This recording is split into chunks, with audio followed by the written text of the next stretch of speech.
राधे राधे अथा YouTube channel पर आप सभी का स्वागत है।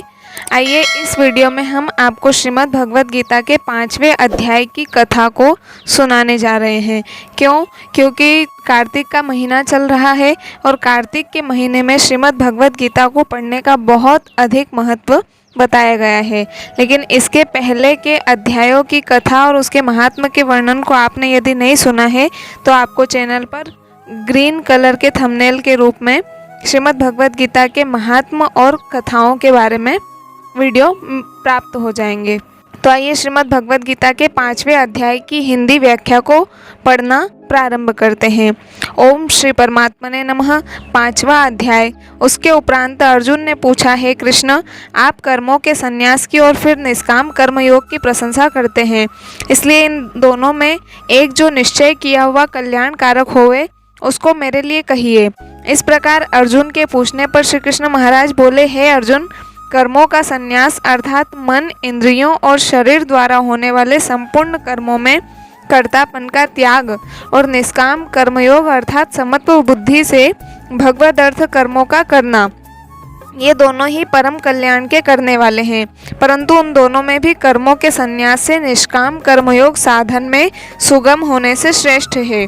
इसलिए हे अर्जुन, जो पुरुष न किसी से द्वेष करता है और न किसी की आकांक्षा करता है, वह निष्काम कर्मयोगी सदा सन्यासी ही समझने योग्य है।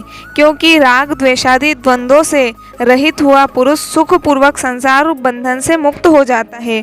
हे अर्जुन, ऊपर कहे हुए इस सन्यास और निष्काम कर्मयोग को मूर्ख लोग अलग अलग फल वाले कहते हैं, न कि पंडित जन। क्योंकि दोनों में से एक में भी अच्छी प्रकार स्थित हुआ पुरुष दोनों के फल रूप परमात्मा को प्राप्त होता है। ज्ञान योगियों द्वारा जो परम धाम प्राप्त किया जाता है, निष्काम कर्म योगियों द्वारा भी वही प्राप्त किया जाता है। इसलिए जो पुरुष ज्ञान योग और निष्काम कर्म योग को फल रूप से एक देखता है, वह ही यथार्थ देखता है।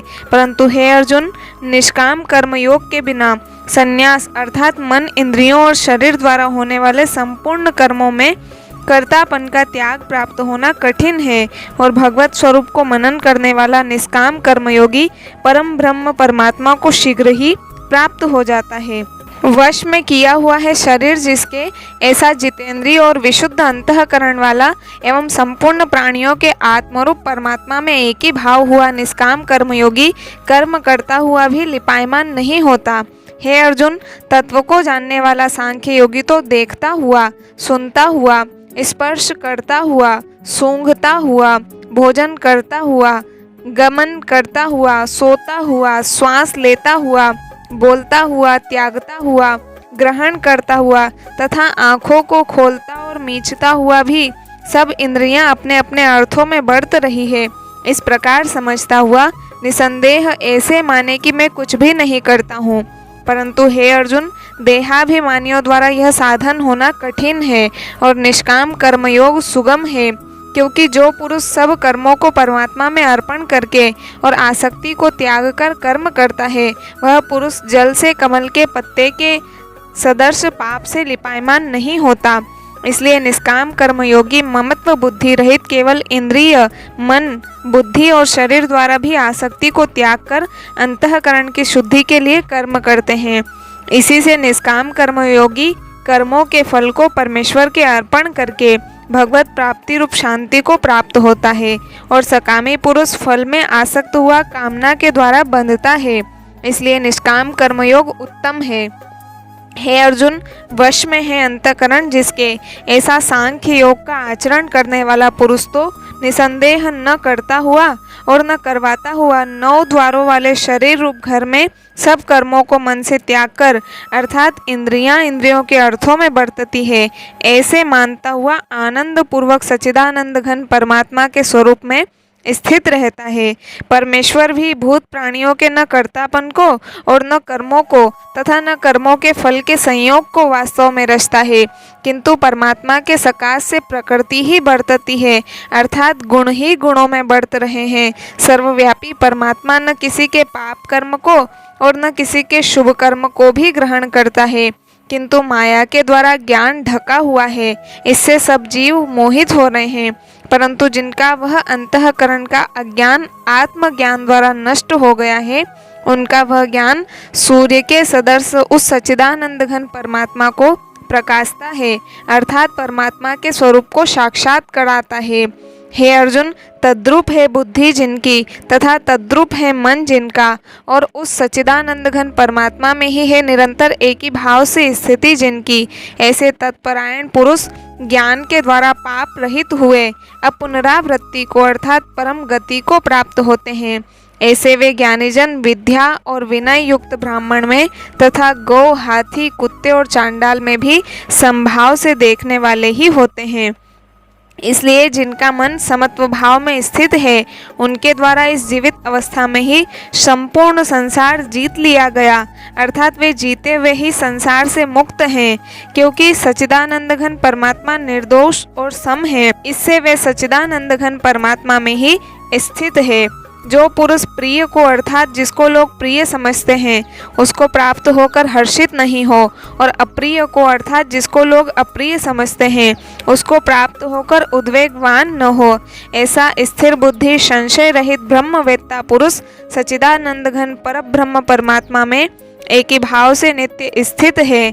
बाहर के विषयों में अर्थात सांसारिक भोगों में आसक्ति रहित अंतःकरण वाला पुरुष अंतःकरण में जो भगवत ध्यान जनित आनंद है उसको प्राप्त होता है, और वह पुरुष सच्चिदानंद घन परब्रह्म परमात्मा रूप योग में एक ही भाव से स्थित हुआ अक्षय आनंद को अनुभव करता है।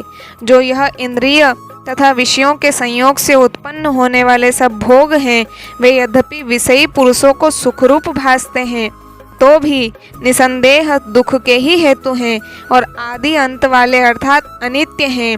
इसलिए हे अर्जुन, बुद्धिमान विवेकी पुरुष उनमें नहीं रमता। जो मनुष्य शरीर के नाश होने से पहले ही काम और क्रोध से उत्पन्न हुए वेग को सहन करने में समर्थ है, अर्थात काम क्रोध को जिसने सदा के लिए जीत लिया है, वह मनुष्य इस लोक में योगी है और वही सुखी है। जो पुरुष निश्चय करके अंतरात्मा में ही सुख वाला है और आत्मा में ही आराम वाला है तथा जो आत्मा में ही ज्ञान वाला है, ऐसा वह सच्चिदानंद घन परब्रह्म परमात्मा के साथ एक ही भाव हुआ सांख्य योगी शांत ब्रह्म को प्राप्त होता है। नाश हो गए हैं सब पाप जिनके तथा ज्ञान करके निवृत्त हो गया है संशय जिनका, और संपूर्ण भूत प्राणियों के हित में है रति जिनकी, एकाग्र हुआ है भगवान के ध्यान में चित्त जिनका, ऐसे ब्रह्मवेत्ता पुरुष शांत परब्रह्म को प्राप्त होते हैं। काम क्रोध से रहित जीते हुए चित्त वाले परब्रह्म परमात्मा का साक्षात्कार किए हुए ज्ञानी पुरुषों के लिए सब ओर से शांत परब्रह्म परमात्मा ही प्राप्त है। हे अर्जुन, बाहर के विषय भोगों को न चिंतन करता हुआ बाहर ही त्याग कर और नेत्रों की दृष्टि को भ्रकुटी के बीच में स्थित करके तथा नासिका में विचरने वाले प्राण और अपान वायु को सम करके जीती हुई है इंद्रियां, मन और बुद्धि जिसकी, ऐसा जो मोक्ष परायण मुनि इच्छा, भय और क्रोध से रहित है, वह सदा मुक्त ही है। यहाँ मोक्ष परायण मुनि का अर्थ बताया गया है परमेश्वर के स्वरूप का निरंतर मनन करने वाला। और हे अर्जुन, मेरा भक्त मेरे को यज्ञ और तपों का भोगने वाला और संपूर्ण लोकों के ईश्वरों का भी ईश्वर तथा संपूर्ण भूत प्राणियों का सूरधय अर्थात स्वार्थ रहित प्रेमी, ऐसा तत्व से जानकर शांति को प्राप्त होता है और सच्चिदानंद घन परिपूर्ण शांत ब्रह्म के सिवा उसकी दृष्टि में और कुछ भी नहीं रहता, केवल वासुदेव ही वासुदेव रह जाता है। इति श्रीमद् भगवद गीता रूपी उपनिषद एवं ब्रह्म विद्या तथा योग शास्त्र विषयक श्री कृष्ण और अर्जुन के संवाद में कर्म संन्यास योग नामक 5वां अध्याय। इस प्रकार से हमने 5वें अध्याय की कथा को श्रवण किया, जिसमें कुल 29 श्लोक हैं। आगे के वीडियो में हम अगले अध्याय के महात्म की कथा को सुनेंगे। मिलते हैं अगले वीडियो में, तब तक के लिए सभी को राधे राधे।